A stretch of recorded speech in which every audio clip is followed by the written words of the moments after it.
O Renan não é a terceira via.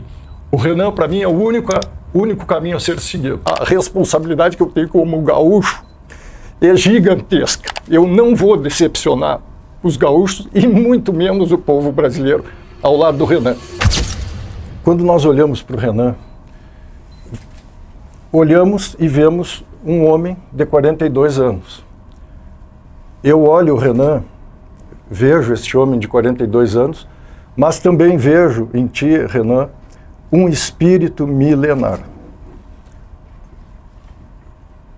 Intuo que nós estamos cercados por espíritos de luz.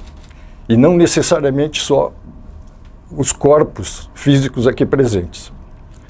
Dito isto, antes de prosseguir brevemente, quero saudar os colegas jornalistas aqui presentes. Tenho o privilégio de atuar desde 1987 como jornalista militar, convidado que fui para fazer o Jornal dos Cadetes da Brigada Militar do Estado do Rio Grande do Sul, e com uma produção profícua de jornais, livros e revistas, fiz jornalismo na UBRA e depois na Uniriter.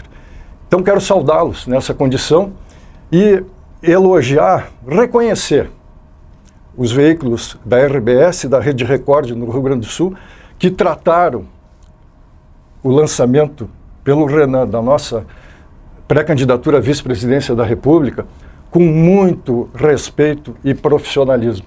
Lendo a matéria do Correio do Povo e da Zero Hora Hoje, que me foi mandada por amigos do Rio Grande do Sul, eu fiquei muito emocionado com o respeito da imprensa.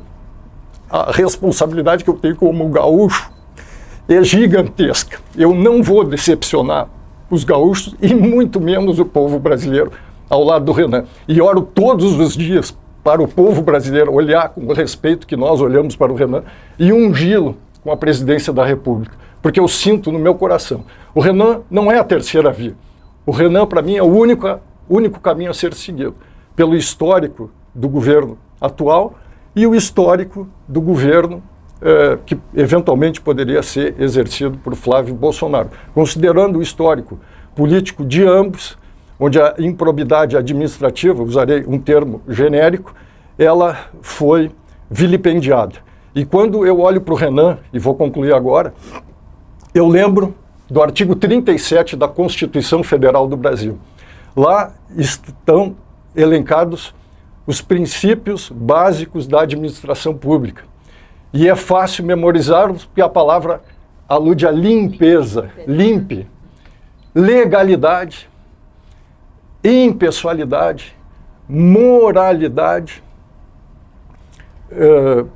publicidade e eficiência. Lendo o que significa cada uma dessas palavras, eu vejo estas palavras amalgamadas no nosso pré-candidato à presidência da República. Então me perfilo e presto a minha continência garbosa e bem sincera à nação brasileira e ao próximo presidente do Brasil, com a permissão dos brasileiros que vão nos assistir.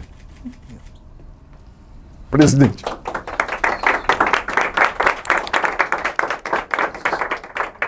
Quer falar? Então, vamos para as perguntas. Fico à disposição. Um de cada vez. Quem começa? Eu tenho uma pergunta. Coronel, por que o senhor decidiu deixar o PL?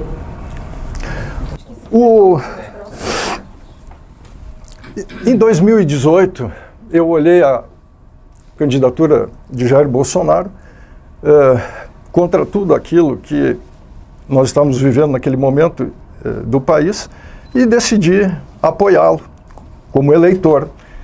E votei no presidente e ao longo do período que se sucedeu do governo, vendo tudo aquilo que aconteceu na pandemia, por exemplo, né, vários erros estratégicos cometidos, principalmente no que se refere à saúde pública, e no exemplo que um chefe de nação deve dar para o seu povo, eu fui me decepcionando.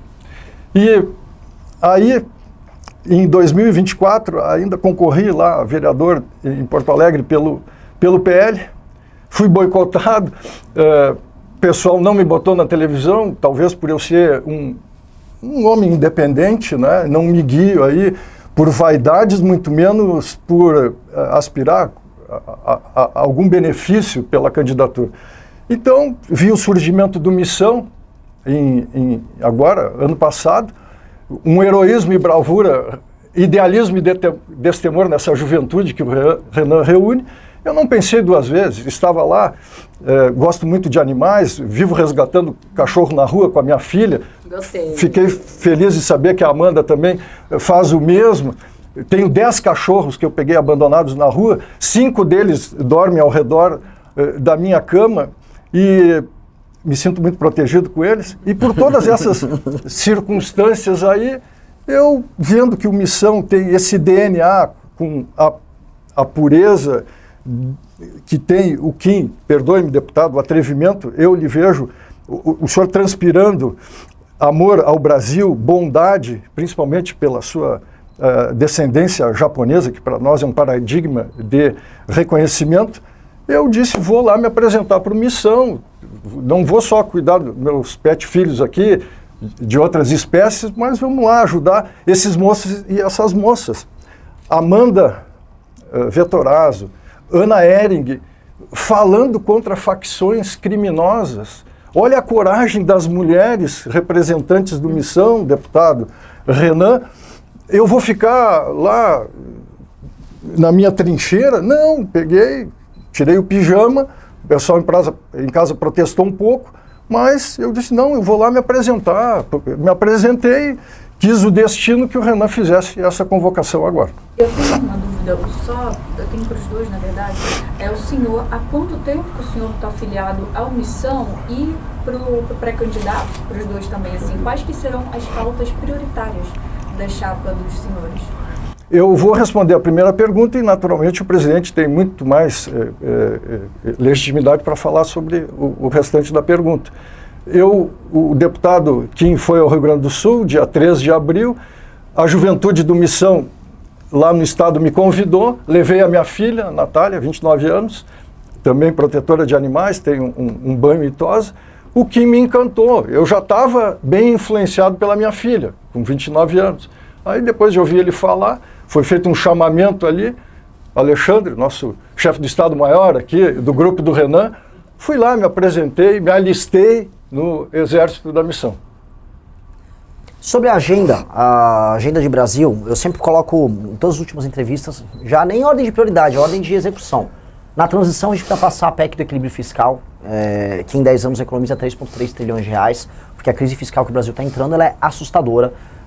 Vocês devem ter visto os dados do CAGED, a economia brasileira já começou a travar. Nós temos que fazer alterações nas leis penais, leis de execução penal, e trazer o que a gente chama de direito penal do inimigo para que o presidente da República, já a partir do dia 5 de janeiro, possa iniciar um combate muito duro com relação a facções, para permitir que os brasileiros possam andar na rua e usufruir da sua liberdade, que hoje é meramente nominal. Há uma sensação por parte de todos os brasileiros, em todas as viagens isso fica claro, de que nós não acreditamos mais que as coisas aconteçam aqui. De que no Brasil simplesmente as coisas vão se empurrando e elas estão indo sempre numa tendência descendente, e nós nunca conseguimos resolver os problemas mais básicos da favelização das nossas cidades, do aumento da violência, da economia que nunca anda, aumento de impostos, inviabilidade das nossas cidades, do nosso modo de vida. Então, esses dois temas são dois temas centrais para que a gente possa andar. A agenda de competitividade, ou seja, reformas que mexam seja com a legislação trabalhista, investimentos na área de infraestrutura de estradas e rodagens, ferrovias, portos e energia, para que em 2 anos as atividades econômicas mais complexas possam acontecer no Brasil. Um realinhamento do Brasil dentro da política internacional, dentro de uma espécie de uma nova ordem global que China e Rússia China e Estados Unidos já estarão vivendo essa guerra fria, e a questão das terras raras tem que ser muito bem ponderada aqui, porque isso representa o posicionamento do Brasil nesse mundo.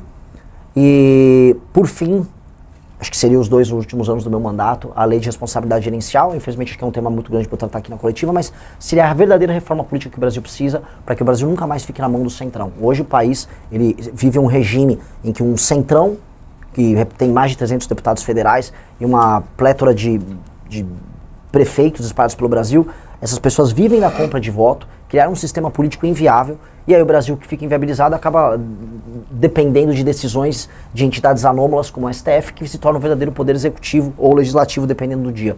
Então, esta resposta política, que é a lei de responsabilidade gerencial, seria o grande legado que nós deixaríamos.